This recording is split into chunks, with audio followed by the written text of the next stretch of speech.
Le ministre de l'Équipement et des Transports s'enquiert de l'avancement des chantiers de la voirie urbaine de Nouakchott, exécutés à hauteur de 40%. La situation épidémiologique marquée ces dernières 24 heures par un décès, 23 rémissions et 4 nouveaux cas.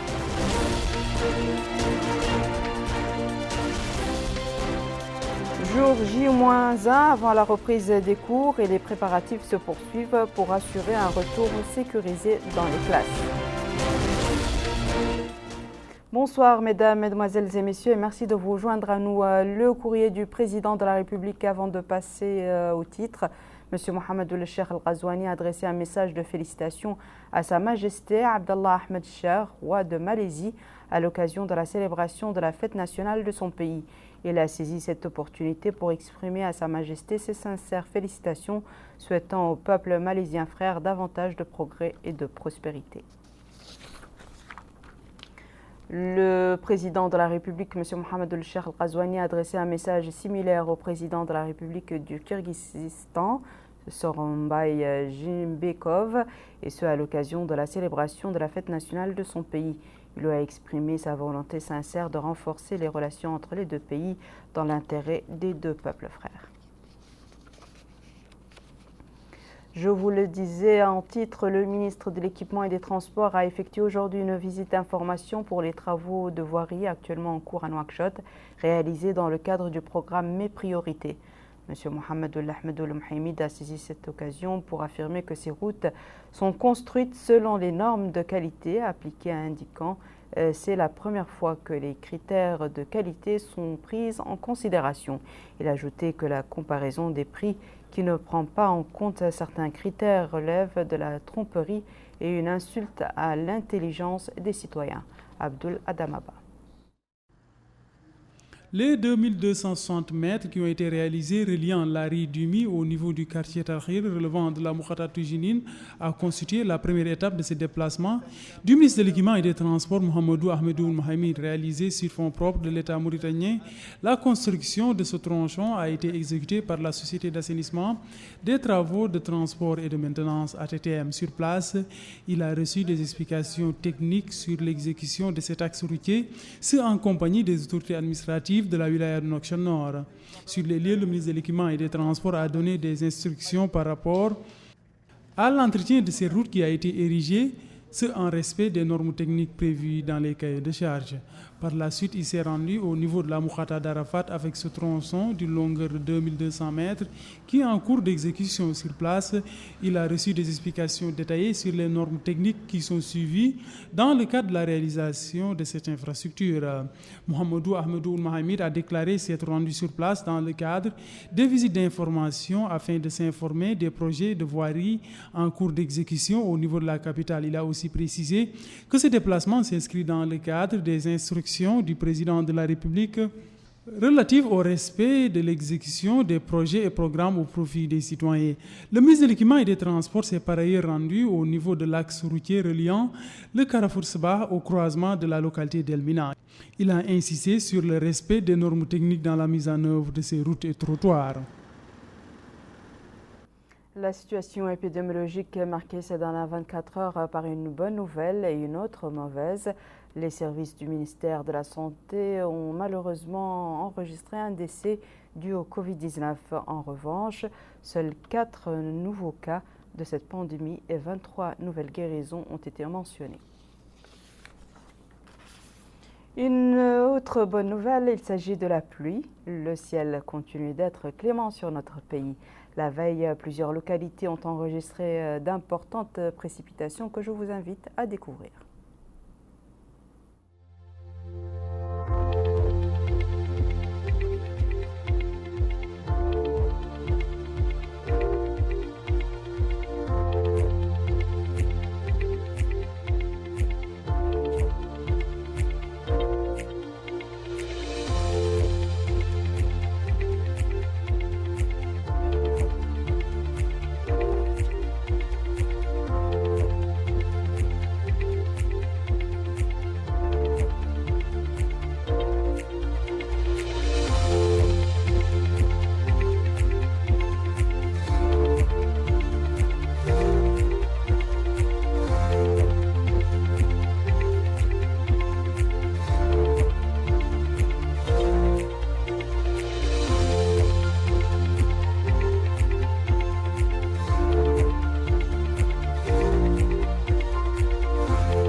L'actualité nationale reste dominée par les préparatifs de la reprise des classes. Ce sera le mardi prochain.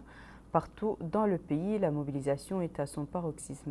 Des opérations de désinfection des classes, de nettoyage des enceintes des établissements et de pompage des eaux de pluie sont entreprises tout azimut. C'est le cas notamment à Néma. Retour à Abdullah Damapa. Au cours de la deuxième journée de cette campagne nationale d'assainissement et de désinfection des salles de classe, une opération de nettoiement a été exécutée au niveau des écoles primaires et secondaires de la wilaya du Hod-e-Charri, initiée par le Conseil régional du Hod-e-Charri. Cette activité a été mise en œuvre en collaboration avec les autorités administratives et municipales de cette wilaya, armées de pelles et de râteaux. Les participants ont ainsi procédé au nettoiement des écoles de cette localité. Le président du conseil régional du Hod-e-Charri, Mohamedou Ould-Tijani, a affirmé que cette journée de sensibilisation et de propreté s'est déroulée au sein des établissements. Il a ensuite remercié tous les participants à cette opération, à savoir les membres du conseil régional, la mairie, les associations des parents d'élèves, entre autres. Il a enfin déclaré qu'il souhaite qu'aucun cas de Covid-19 ne soit déclaré au sein de cette wilaya. Pour sa part, le directeur régional de l'éducation nationale, DREN, Mamadou Diop, a affirmé que cette activité est exécutée sous la supervision du Wali et des autorités administratives et rentre dans le cadre des interventions pour lutter contre le coronavirus, se dit-il, afin qu'aucun cas de Covid-19 ne puisse être enregistré sur les lieux. À Kifa, une soixantaine de jeunes issus de la wilaya de la Saba ont débuté ce dimanche une formation de renforcement des capacités organisée à leur profit par le Haut Conseil de la jeunesse. Une formation qui s'inscrit dans le cadre de la deuxième session du programme sous le thème « Les priorités des jeunes dans l'après-coronavirus » axée sur le montage des projets et de leur financement. Malika Nakri. La priorité des jeunes dans l'après-coronavirus, c'est sous ce thème que se sont tenus les travaux de la deuxième session du programme de renforcement des capacités des jeunes à Kifa. 60 jeunes de la wilaya de la Saba bénéficient de cette session de formation qui s'inscrit dans le domaine du montage des projets et de leur financement. La cérémonie d'ouverture a été présidée par le Wali de la Saba en présence du président de la mission du Haut Conseil de la jeunesse, des autorités administratives et sécuritaires au niveau de la wilaya. À cette occasion, le Wali de la Saba, M. Mohamedou Ahmed Mouloud, a indiqué que 1000 jeunes sur l'ensemble du territoire national bénéficient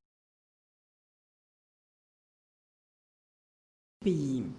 Il a affirmé que la supervision de ces sessions par le Haut Conseil de la jeunesse est importante pour le renforcement du développement local, précisant que ces formations sont axées sur la création des projets et leur gestion, ainsi que sur leur financement, ce qui est, dit-il, un axe essentiel du programme du président de la République. Les formateurs de la session ont indiqué qu'au cours des travaux, les participants apprendront les techniques de montage de petites entreprises et celles de projets en adéquation avec le marché du travail. Quant aux participants, ils ont souligné l'importance de ce genre de formation qui leur permettra d'être mieux outillés pour pouvoir faire face au monde du travail. Ces travaux se poursuivront 2 journées au cours desquelles ces participants seront en mesure de montrer dans l'avenir la contribution qu'ils apporteront au pays et leur rôle. Plus au nord et précisément à Nouadhibou, les autorités administratives, municipales et sanitaires soutenues par les acteurs de la société civile continuent d'exhorter les citoyens à respecter les mesures barrières. Là, comme partout dans le pays, le nombre des cas de coronavirus est certes en recul, ce qui ne veut pas dire qu'il a été pour autant éradiqué. Retour à Abdullah Damapa.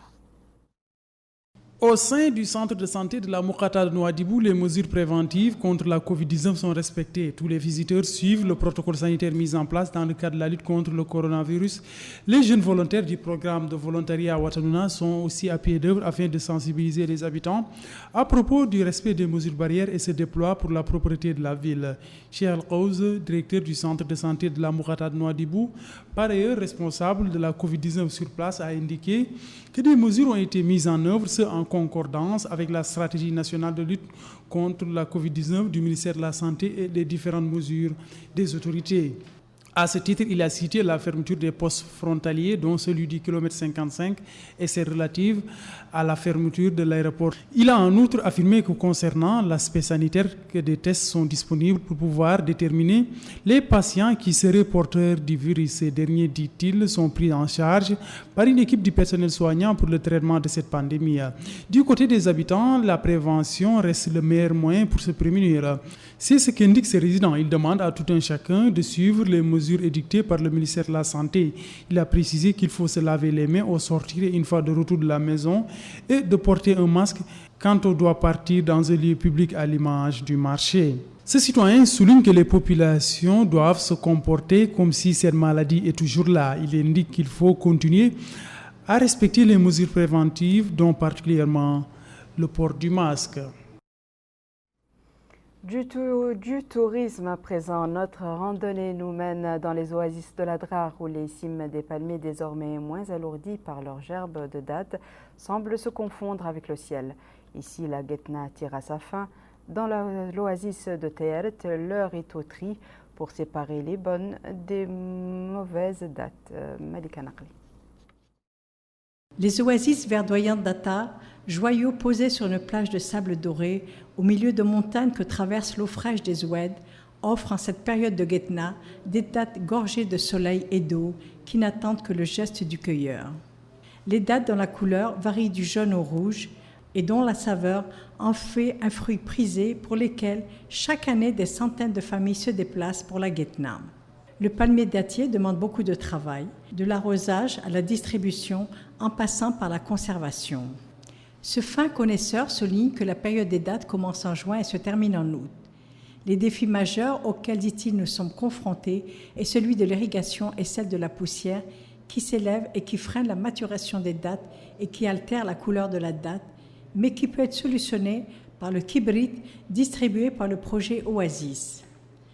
Avec des moyens de bord simples et traditionnels, les dattes sont cueillies, conservées puis emballées avant d'être vendues. Nous procédons, dit-elle, au tri des dattes qui s'effectuent selon leur taille. Les grosses seront réservées à la clientèle des magasins, les autres pour la consommation familiale. Le projet de développement durable des oasis appuie les agriculteurs dans leur travail par l'approvisionnement en eau ou en équipement moderne. C'est le cas notamment pour le projet pilote de Tiaret Seddar, dont la superficie est de 100 hectares, dont bénéficient 400 agriculteurs avec 36 palmiers pour chacun d'entre eux. Le coordinateur régional du projet Développement durable des oasis de l'Adrar indique que le projet a pour objet d'appuyer les agriculteurs afin de renforcer leur potentialité et leur rendement dans cette activité génératrice de revenus. Nous les avons organisés de manière décentralisée afin qu'au niveau de chaque WED, il y ait une autonomie administrative. Chaque année, une subvention est accordée selon leurs priorités. Nous intervenons dans la réhabilitation des barrages, les prêts, la mise en place de fermes pilotes avec des formations dispensées dans ce cadre. Nous comptabilisons ainsi 23 projets dans la wilaya. Le projet appuie également les coopératives féminines. La pandémie du Covid-19 n'a pas eu réellement d'impact sur les centaines de familles qui ont pour habitude de venir passer la Guetna à table. Nous refermons ce journal par une actualité politico-culturelle. Hier soir, la coordination permanente pour l'action culturelle en Mauritanie a organisé un colloque qui avait pour titre « Les relations mauritano-émiraties ». Un parterre de personnalités a animé ce colloque, mentionnant dans leurs interventions la profondeur des relations fraternelles entre les deux pays qui n'ont cessé de se renforcer et de se développer au fil des années. Et à la fin du colloque, la chanteuse Mounam Dandani a été décorée en reconnaissance à ses chansons qui mettent en exergue l'exemplarité des relations entre la Mauritanie et les Émirats arabes unis. L'assistance a aussi suivi des projections de films documentaires sur les relations séculaires entre les deux pays. Voici à présent, mesdames et messieurs, le rappel des titres. Le ministre de l'Équipement et des Transports s'enquiert de l'avancement des chantiers de la voirie urbaine de Nouakchott, exécutés à hauteur de 40%. La situation épidémiologique marquée ces dernières 24 heures par un décès, 23 rémissions et 4 nouveaux cas. Jour J-1 avant la reprise des cours et les préparatifs se poursuivent pour assurer un retour sécurisé dans les classes. C'est la fin de ce journal, mesdames et messieurs. Merci à vous de nous avoir suivis. Merci de votre fidélité. Je vous retrouve mercredi à la même heure, Inch'Allah.